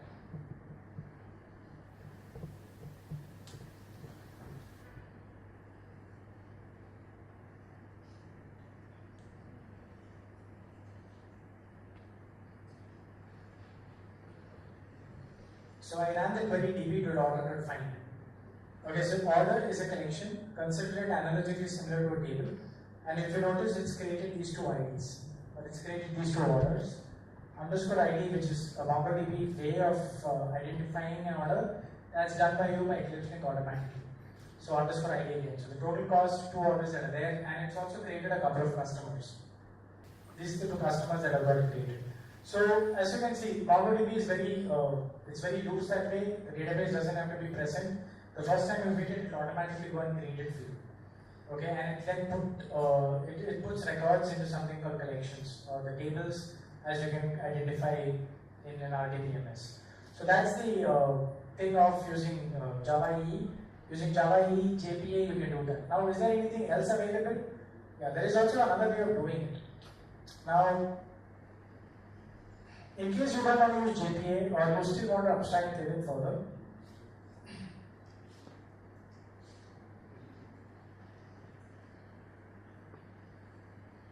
okay, in case you want to do something else, so CDI comes into play. Now, CDI is a capability that's offered by Java EE. It's called Component Dependency Injection. It's the next generation dependency injection to Java EE.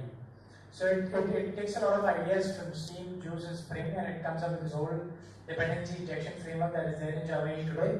So the whole thing is this capability is provided by Java EE. So it's got a lot of innovative features on its own right. It's got type safety, it's got annotations, it's ease of use. And the extension capability or the portable extensions capability of CDI is quite powerful. Okay, using standards-based API, you can build extensions around it, and you can easily replace in and out without any changes to it. Something similar to what Spring offers. So these are the basic dependency injection capabilities available in CDI today. You've got injections, qualifiers, producers, and the likes, and you've just got a very big eventing mechanism. Okay, so the eventing mechanism of CDI, it's got a huge ecosystem wherein it listens to events. You can trigger off events using plain Java. The eventing mechanism of CDI is very powerful. I don't know if Spring provides an eventing mechanism, but this is very powerful for that. It has also got interceptors and decorators. You can decorate requests, you can intercept requests, all using CDI. And it's got portable extensions. So you can do a lot of extensions around the CDI ecosystem today. And you know, it's easily injectable, easily portable. You can plug in and plug out. So why would I use CDI versus JPA? That's because CDI I would use in case where I want to use the native API. I don't want to use JPA. I still want to use the native API, and I want to keep it. I don't have NoSQL. I've got existing NoSQL API knowledge, but I'm using dependency injection from CDI, so I want to continue using that. So that's where I would use CDI. It's just got no real domain model. It's got, suppose I want to use something like Cassandra, which Eclipse Link doesn't provide today, support. It does not support only for Oracle NoSQL, or it does not support for MongoDB. That's when I would use CDI. Okay, so I'm going to skip the demo. I don't know who's going to use it. So in short, what is the NoSQL market like today? It's fast growing but still immature and volatile.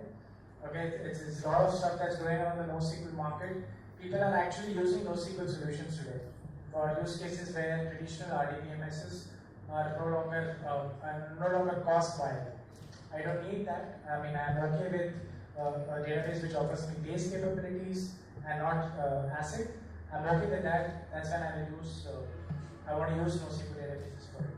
So parts of JPA can apply well to NoSQL. Many such initiatives, including from Oracle. Something similar to Eclipse Link, there is also a capability that's provided by Hibernate called Hibernate Morphia or the likes. So they also offer an API that you can use to persist to NoSQL databases. So should it be standardized in Java EE is something that is a question. In Java EE 8, there is a big API that is coming in which you can standardize persistence into NoSQL solutions. So that's what's going to happen in the next version of Java EE. Java EE is going to do that. So these are the examples, Hibernate, OGM, and Oracle NoSQL, existing NoSQL examples. These are all the Java APIs that are made available today, in addition to the native API that's available from the libraries also. So you can have a look at all of them and the likes. So I've just got a couple of more short presentations. I think I should be done quicker than what I thought.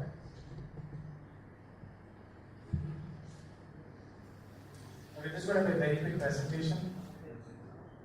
Yeah, we can take a break. Yeah, let's take a break. People don't know what's hit them. Yeah.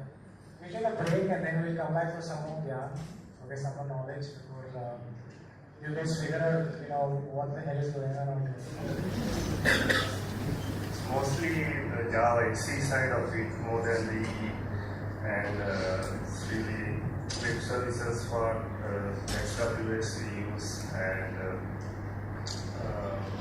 Java Persistent API and a little bit of it, not to a very big extent. And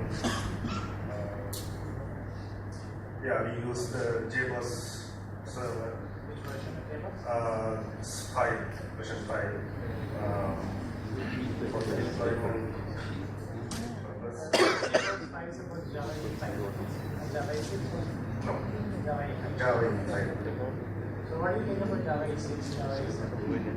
Well, Java 6, I haven't used 7. It's 6 I have had some experience. So in comparison to 5, 6 is much better. I think, and the ease of use is much better, and the performance aspect is also much better for the 6.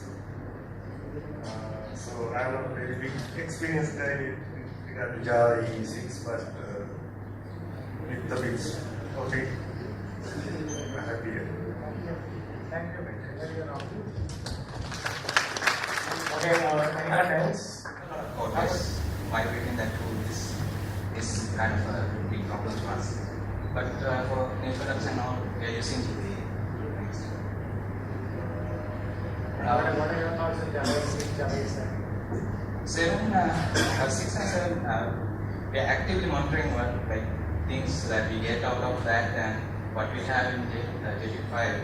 But at the moment, the effort that we have to take to migrate from JT5 to 7 and the benefits that we have are sort of not that advantageous for us. But I see there are a lot of things that because what I feel is Spring and other frameworks offer a lot of things, and comparative to that, I think JP somewhat is very. So can you tell me those aspects? What do you think Spring is better than Java? I think productivity wise, we can do things faster. Like especially like I think MVC side, the front ends. I think most of the guys require the structure of Spring. That's one reason I think why people do not use some of the things like CPI, which is really cool now. But I don't think people don't want to move something that they are getting something out of to something which JTB already provides. So that's the main reason why I say that JTB, I think it was sort of a options that give you scalability, clustering, all those things. Now, because of the cloud and everything, I think Spring also is in that area of making it compatible with. So basically, one thing that you can one thing that you can do is you can go on its specification website, and why don't you write down your thoughts? You should do that. I mean, if you're interested in the platform, again, as I said, the platform is about you guys. You guys decide what the platform is all about. And actually, somebody told me in the break, I was asking, like, I think there are just some 3 or 4 people who actually understood what I was talking about. And I think, that's quite a mature conversation that I've had with this person. And yeah, I think it's about you. You guys decide what the platform is all about.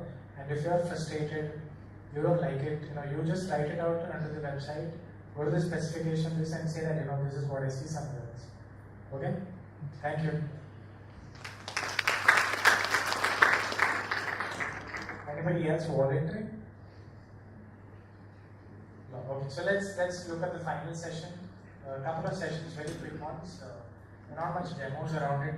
So Android and iOS development. So we said this presentation is about how the Java EE platform acts as an efficient server-side component to Android and iOS clients. Okay, so you've got development, native app development in Android and iOS, and how Java EE acts as a perfect server-side component for it. So this is the mobile platform overview today. Majority of the people use both Google's Android and Apple's iOS platform. These are the 2 main dominant ones today. Windows is, of course, at a distance third, with around 4% market share, and the Android's market share is much more higher globally. I mean, if you look at it away from the US and other markets globally, Android's market share is even higher. So, what are the mobile development models today? Are people developing a lot of mobile apps today? Yeah, people, has anybody developed a native app? Actually official native app? Or are you developing mobile, or are you thinking of developing mobile platforms also? A mobile version of your application today, that is a necessity. People do need to do that because it's the way the market is moving towards. So these are the 3 main models today. You can build a completely native app. Okay, so that's built on the native APIs. It's built either in Xcode or it's built on Android's Java platform. This is one model. The second one is the mobile web app. You continue building it into JavaScript, HTML5, CSS3, and you use something like mobile and Set Touch to get the mobile feel to it. Okay, the mobile styling, the mobile themes and everything. The third one is hybrid application. This is the most popular one that happens today, wherein you basically use mobile web app technologies like HTML5, CSS3, JavaScript. But what you do is you kind of wrap it in a native container like PhoneGap. So you use PhoneGap, and PhoneGap enables you to deploy it as a native app. Okay, so PhoneGap, Oracle's got a very good platform today. It's called ADF Mobile. It's a fantastic platform for building hybrid apps. PhoneGap is a dominant one in the open source market. JBoss has got something called AeroGears, and IBM has got Worklights. So all of these are hybrid apps. So you build, see the mobile web app still runs on the browser. Okay, it's a browser version of it's a mobile version of your website.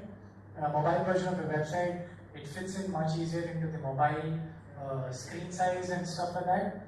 The hybrid app is actually developed in the same technologies as mobile web app, but it runs as a native application. So that's what the hybrid app mechanism is. Okay, so what are the advantages of each one of them? Of course, the native app has got the best user experience because you've got access to the Retina display, you've got access to their hardware capabilities and the likes. But of course, you'll have to write code base. You'll have to write separate code for each platform that you're building it on. So you're doing it on Windows, you're doing it on Android or on iOS, and now you've got even Firefox. So you've got to build all of these specifically differently in each one of these. The mobile web app, yeah, it's easier to develop. You're still using existing skill sets like JavaScript and HTML5, but it's got a low learning curve, nothing to download. It runs on the browser itself. But of course, access to hardware devices is quite limited. I mean, it's just evolving. HTML5 is still evolving, so it still takes some time for it. The third one, hybrid, it allows to target multiple platforms with a single code base. So you've got a single code base that you write in, and then you just target it to multiple platforms.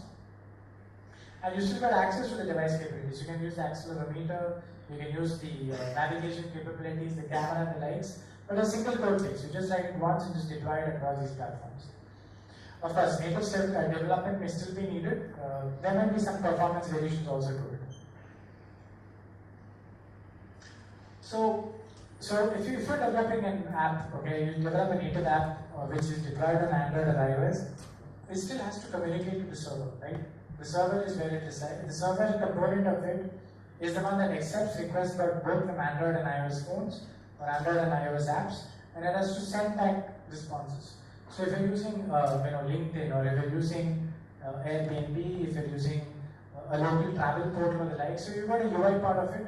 The UI part of it resides on the native device itself. It resides on the device. The app is executed from the container of the device. But it has to keep on making calls to the server to get data. So you've got an app which is like the Air Lanka check-in website. It has got an app, but it still communicates to the server to get details about my PNR, about my check-in, and stuff like that. So details from the server, most of the time, these are the two main mechanisms of communication, either REST or WebSockets. Okay, so RESTful services, we all develop with REST, representational state transfer. RESTful services are the most dominant ones today. You make calls over HTTP to the server, and the server sends you back a response either in JSON or XML, depending on what the format that you prefer on. So client-server communication from mobile applications commonly happens over HTTP. Most of the time, your native app is communicating over HTTP to the server, and the server is responding to these requests. They are deployed as RESTful services endpoints. It listens to these requests and they send it back, data. Yeah, it's stateless, it's lightweight and extremely scalable. Most of the time, the data format is JSON. 99% of the time, it is JSON. There could be some usage of XML, but it's dying down quite a lot. XML is still predominant in service-oriented architectures and the likes, but in native app development and communicating to via HTTP, JSON is the dominant platform. Client initiates the request and generally issues an HTTP request, which is getting data, put, updating a resource, post, changing a resource, deleting a resource. So these are the more HTTP verbs that are used by Android and iOS clients for communicating to the services. So WebSockets, as I said before, bidirectional full duplex communication. Client sends response messages to the server and vice versa, and they can send messages independent of each other.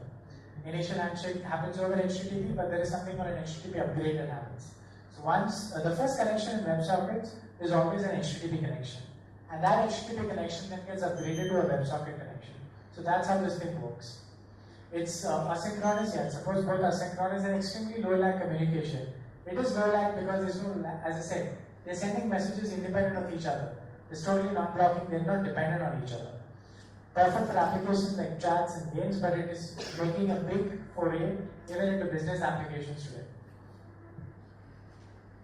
So, from the server-side perspective, what are the two main areas that Java E7 provides today? The first one is JAX-RS, the Java API for RESTful services. Using this API, you can build RESTful services deployed to the server. Then you got the Java API for WebSockets. Using this, you can build WebSocket endpoints deployed to the server. These are the two main components on the server side that Java E7 supports today for you to build your server-side component for your mobile applications today. So JAX-RS, just to provide you a quick background, it's REST development API for Java. It supports creating both server endpoints and client endpoints. It is annotation based and it is declarative. Annotation based, you can just create a RESTful endpoint using a resource annotation, the path, URI, and it supports all these verbs.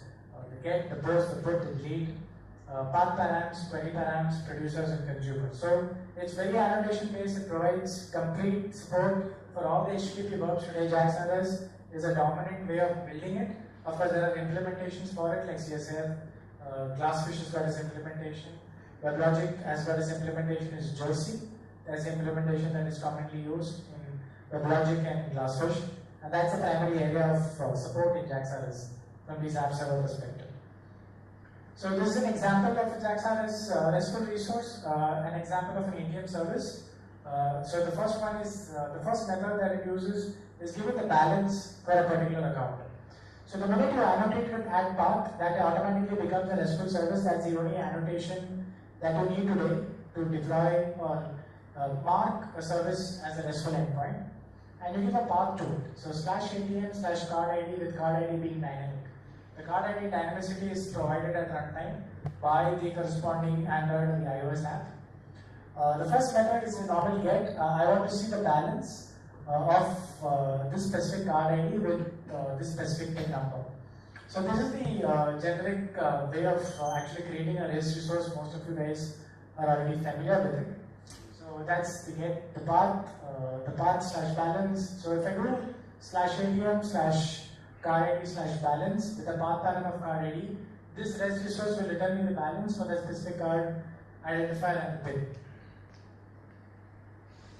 Similar example for a post, it's kind of the same example. The only difference is in this you used to return, this returns a string, as you can see it produces a text plain, but this returns an object money, but it represents the JSON representation of money. Okay, the JSON string representation of money. The same API, Java API for WebSocket is available. It's a highly declarative API both for client and server side.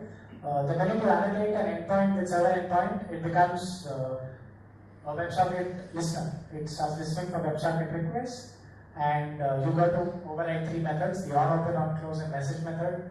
All these three methods are available for you to completely have a functional WebSocket server, a WebSocket server endpoint. So that's the main two areas available. So now let's look at the two platforms, iOS and Android, and what is the support available from your perspective to support REST and JSON, REST and WebSockets. Since REST and WebSockets are the dominant way of communicating with server-side components today, both iOS and Android offer some libraries that can be used out of the box. You got to deploy, import it and use it for it. So iOS provides built-in support for REST and JSON. So iOS has got a class called NSURL today, NSURL connection. So if you use that class, it has got support for REST and JSON automatically. But it has support only for JSON strings. So you need to extend. So even if you use a JSON string, sometimes what you need to take the JSON string and map it to an iOS object. So suppose I've got a to-do item, assuming that you've got a to-do item, and I've got a JSON representation of it. When I receive the JSON string back from the server, I need to convert it into a to-do item that iOS recognizes. Okay, and iOS recognizes. So the default behavior of iOS or the default functionality that iOS provides doesn't support it. That's why there is this very useful library called RESTKit. Okay, so RESTKit is a very useful library. I'll look at some code examples as we speak. It provides you object mapping capabilities from JSON to the object that iOS has. iOS has no built-in WebSocket supports. Okay, WebSocket is not available. You cannot have, there is no class available in iOS using which you can communicate to WebSocket endpoints. So there is a very good library available called SocketRocket. Okay, using this library, you can actually create WebSocket clients and communicate to WebSocket endpoints. SSL is supported for both REST and WebSockets. As I said before, it's supported for both REST and WebSockets. This is a problem with Android, and I'll talk about it when we go on. Okay, so what's RESTKit all about? It's an Apache license. It extends the functionality of iOS today. iOS has got a set of classes which provides REST support out of the box, but there is no capabilities like object mapping. As I said, you've got a JSON string, but you've got no capabilities to convert the JSON string into an object that iOS recognizes. So RESTKit provides you that. Okay, RESTKit works on top of the existing NSURL classes that iOS has and provides you these capabilities. So here's an example of, there are three slides. The first one is configuration. This is how you configure a library in iOS. Okay, you take a library, you've got a third-party library and you want to configure it.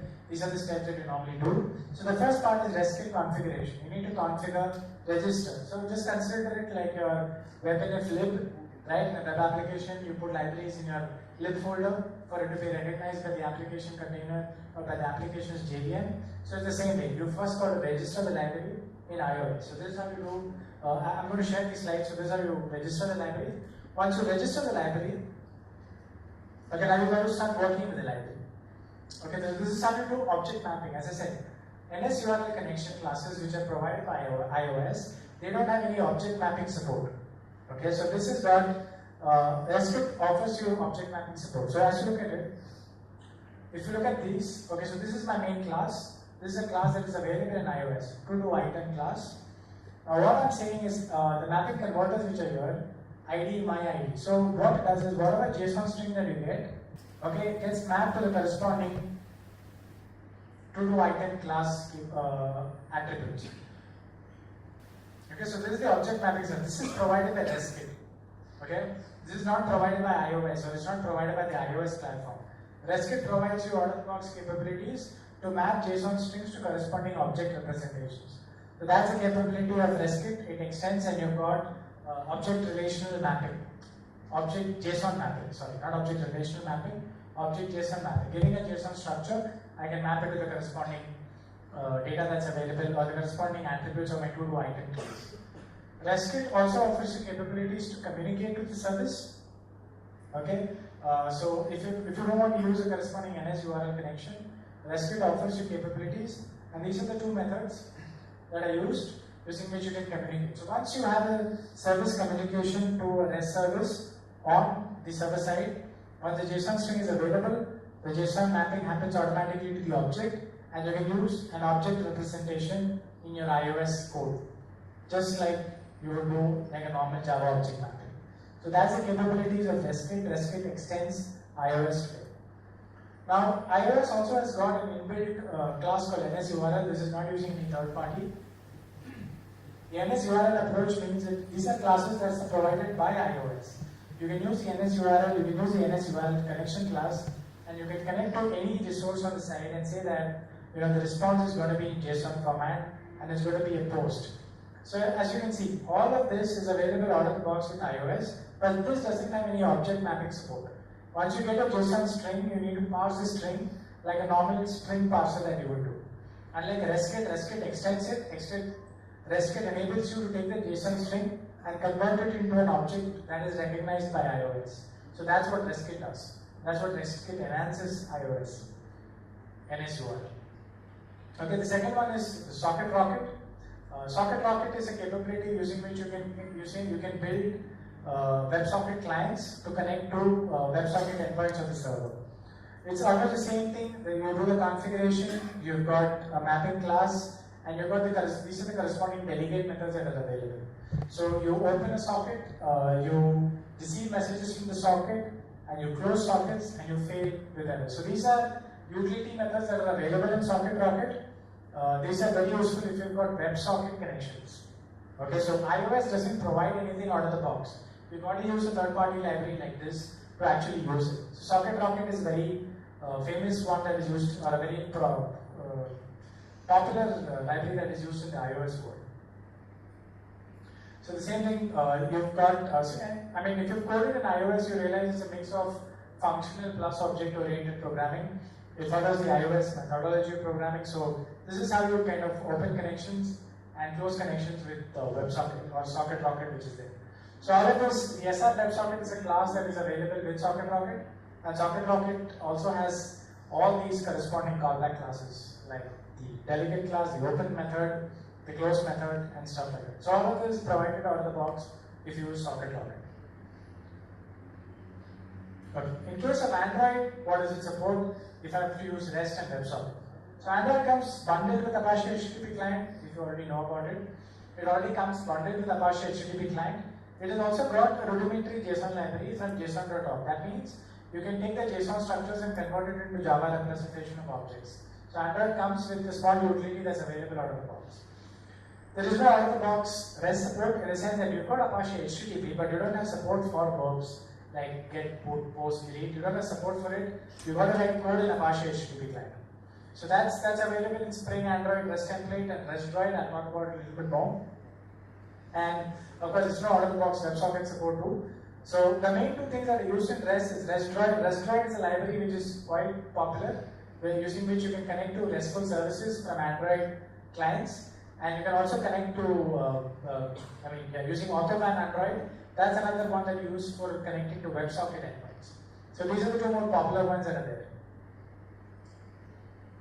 This is an example of a Spring Android REST template. Okay, one thing that I mentioned out here is, if you see the last ones that have been, in italics, okay, the Jack, Sally, Joseph. Yes, I talked about in Java 7, we've got two new APIs that are available. The client API for Jack, Sally and the client API for WebSockets. So using this tool, you can actually connect. They're actually running a project and using this standards-based API, you can actually connect to the Java server. You can connect to REST services on the client side, or you can connect to WebSockets on the client side. But these are all standard-based API which you can try using, rather than using any third-party libraries. So this is an example of a Spring Android REST template. As you can see, this Spring Android REST template is the project that's available in Spring. You import that library and then you can use it to connect to any RESTful services. So this supports verbs, it's got support for conversion of data from JSON to the object that you want on the lines. Similarly, you've got the REST-Droid. I don't have this example for it, but REST-Droid is more fluent. It's got a more fluent builder API using which you can connect to RESTful services. So it's quite good from that perspective. So similar to Socket Rocket on iOS, we've got Autobahn Android. So Autobahn Android has got a WebSocket port. If you want to create clients to connect to WebSocket connection, Autobahn Android helps you do that. So that's the other prominent one that's used in the Android world. So that's a very short this on Java mobile, and I think there was one request to talk about the Java concurrency. I'm going to quickly do this. This is the one that I presented at Java 1 in San Francisco. Okay, so I'm going to just talk very this about it. So yeah, it's going to be very quick. Okay, just not more than 5 minutes. So the concurrency utilities for the Java EE platform. So as I said before, Java SE has got. If you look at Java SE 7, there was a big revamp of the threading API. Okay, the threading API was revamped quite drastically in terms of the support, in terms of the executor services, thread pools, scheduled executors and the like. So that was a big revamp of the platform in Java SE 7. So in Java EE 7, what has happened is all of these have moved to Java EE 7.2. So what are the capabilities that you have in Java SE? All the set of capabilities are now available even in Java EE. So you can create managed executor services, manage scheduler services, you can have thread pools, you can have executor services for futures and the likes, completely available in Java EE today. So it's an extension of the Java SE concurrency, as I said before. It's quite significant if you're using a lot of threads in your code. Most of the time you rely on the app server codes, but there are a lot of instances wherein people used to deploy container archive files and they needed this kind of facility available for it. So what are the 3 main things that have been available now? It's managed executor services, managed schedule executor services, and managed thread factory. These are the 3 main things that are available in Java EE today. It is a simple extension of what has been provided in Java SE, in the Java EE world. So executor services are for running tasks asynchronously and threads, provided by the Java EE container. Okay, so if you want to have tasks that are run asynchronously on threads that are managed by the Java EE container, the managed executor service is something that you're going to use. It's not transactional, they should use their own transactions. That's very important. Context propagation does not happen in this. So in this case, you've got to manage your own transactions. The container will do it for you, but you've got to manage it on your own. Management in the sense, starting, closing, stuff like that. The managed scheduled executor service helps you run scheduling tasks. Okay, for scheduling tasks run at a given delay, period, some custom schedule. That's when you use the managed scheduled executor service. An example is, how many of you guys use Quartz as a scheduler? Yeah. So Quartz uses a lot of Java SE threads. Okay, a Java SE kind of service. So it uses a lot of scheduled executor service. It doesn't use managed scheduled executor services. So if you want to build a full-blown scheduled services and deploy it in a container, don't use the scheduled executor service, use the managed scheduled executor service, because the app server will manage it for you. Okay, as I said, it extends from managed executor services, and Java you will concrete scheduled executor services. As you can see, the API relies heavily on Java SE. Okay, it relies heavily on Java SE 7 for it to execute, for it to work. So it's a combination of the APIs provided by Java SE and the management provided by the app server container. Of course, you can have capabilities around it. You've got task listeners. Task listeners for managed executor services. When you're on a job, you want to have task listeners to see whether the task was submitted, tasks were aborted, the task starting, the task done. All of these APIs are available. You can attach it to managed executor services and run for that. And yeah, so this is where you can talk a lot more about concurrency utilities. It's very useful. Concurrency utilities are very useful if you're building a scheduler, if you've got long running batch jobs, if you've got complex batch systems, stuff like that, that's when you will use this. Which is quite useful if you're, does anybody use Java SE7 scheduled executive services or anything? Anybody use a lot of threads on Java SE7 now? So Java E7, if you're ever using it, Java E7 will use the same. Okay, so I'm done. Any questions? Any questions around? The Java E open. Okay, thanks for being such a patient audience.